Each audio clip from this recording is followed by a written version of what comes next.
मित्रों, जय भोलेनाथ, जय महाकाल, जय महाशिवरात्रि।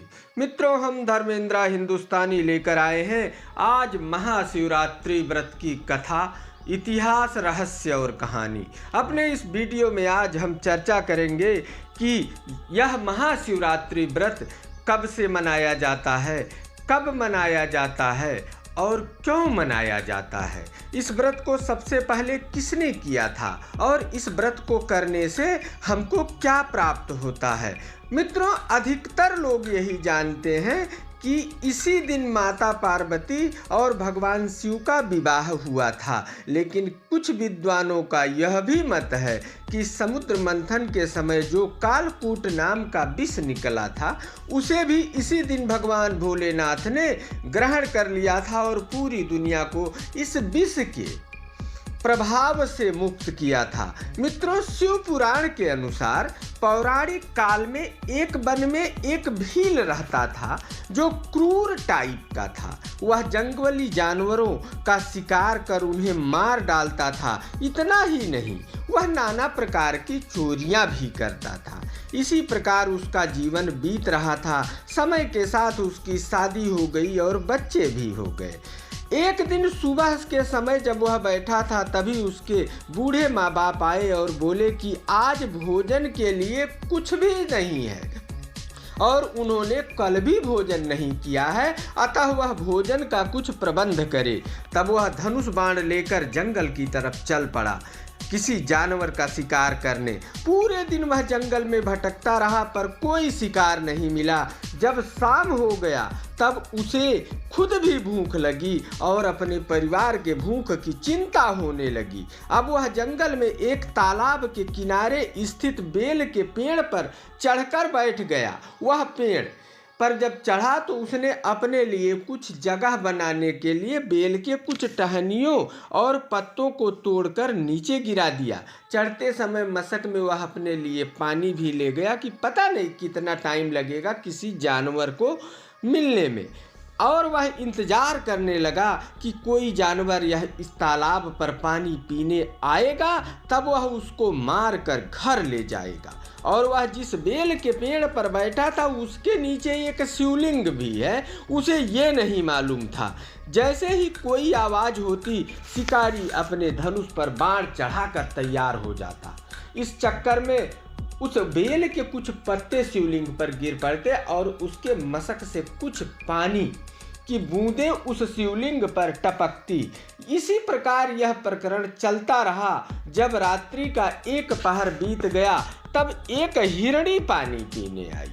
तब उसने अपने धनुष बाण को तान के हिरणी से कहा कि वह उसे मार डालेगा। तब हिरणी ने कहा कि वह पेट से है, वह इतने सारे हत्याओं का पाप न ले। वह जा रही है अपने पति के पास और वहाँ प्रसव होने के बाद बच्चों को पति को सौंप के चली आएगी। और इस बात का उसने विश्वास दिलाया और वह हिरणी चली गई। यह शिकारी भी मान गया कि भाई वो कुछ देर बाद आएगी तब मार देंगे, अबोध बच्चों को जो पेट में है उनको नहीं मारना चाहिए। कुछ देर बाद एक और हिरणी आई अपने छोटे छोटे बच्चों के साथ पानी पीने के लिए। जब इसने पुनः धनुष बाण हाथ में लेकर उसे मारना चाहा तब हिरणी ने कहा कि भाई अगर वह उसे मार देगा तो उसके बच्चों को कौन देखेगा, अतः वह उसे थोड़ा सा समय दे। इन बच्चों को वह अपने पति के पास छोड़कर आ रही है और उसने विश्वास दिलाया। इस शिकारी ने उसको ईश्वर की कृपा से फिर छोड़ दिया और वो हिरणी भी चली गई। इसी प्रकार एक और हिरणी पानी पीने आई। जब इसने उसका वध करना चाहा तो उसने कहा कि भाई वह अपने पति से आखिरी बार मिल आए, इसके पास भी परिवार है, बच्चे हैं। उसने नाना प्रकार से समझाया, तब इसने उसको भी छोड़ दिया। अब कुछ समय के बाद एक हिरण आया पानी पीने।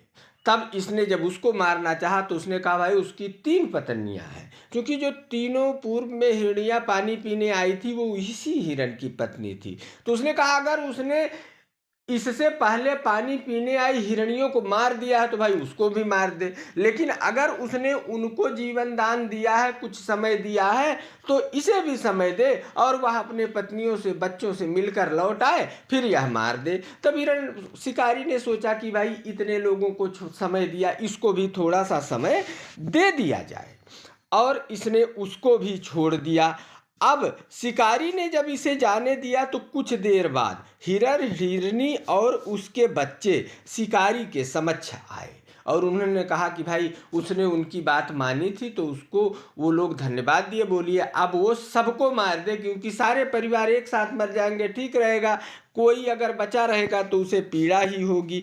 अच्छा, यह सब सुनकर शिकारी भौचक्का रह गया और कुछ तो प्रभाव शिवलिंग पर बेलपत्र और जल चढ़ाने से हुआ। इसका कारण उसका मन पवित्र हो गया और उसके मन में अपने बुरे कर्मों को याद करके पश्चाताप होने लगा। उसका हृदय परिवर्तित हो गया।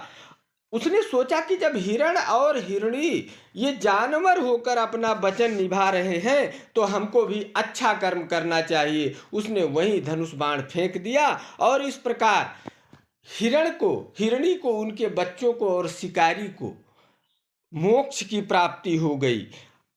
भक्तों, यह घटना जब घटी वह महीना फाल्गुन मास कृष्ण पक्ष की 13 तिथि था। तब से यही तिथि, यही रात्रि, जब से हिरणों का और शिकारी का मोक्ष हुआ, तब से इसे शिवरात्रि अथवा महाशिवरात्रि व्रत के नाम से जाना जाने लगा। इस व्रत को करने से लोगों को धर्म, अर्थ, काम और मोक्ष प्राप्त हो जाता है सहज ही। तो मित्रों, यह था महाशिवरात्रि व्रत की पौराणिक कथा, रहस्य और इतिहास। बना रहे आप सभी का प्यार और दुलार। अगले वीडियो तक नमस्कार। जय महाशिवरात्रि।